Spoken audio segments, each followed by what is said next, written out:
Friends, PS electronics YouTube channel में आपका स्वागत है।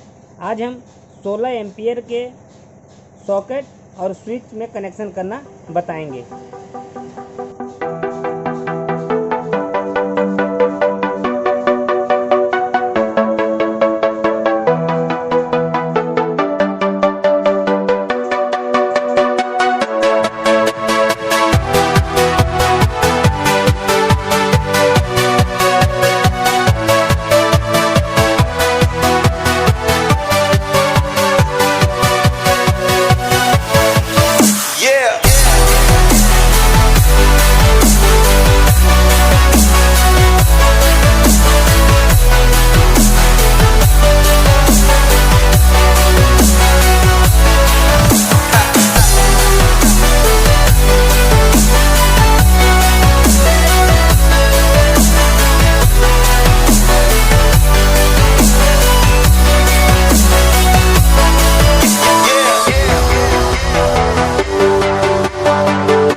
फ्रेंड्स, यदि हमारी वीडियो अच्छी लगी हो तो चैनल को सब्सक्राइब करें, लाइक करें और अपने दोस्तों के साथ ज़्यादा से ज़्यादा शेयर करें।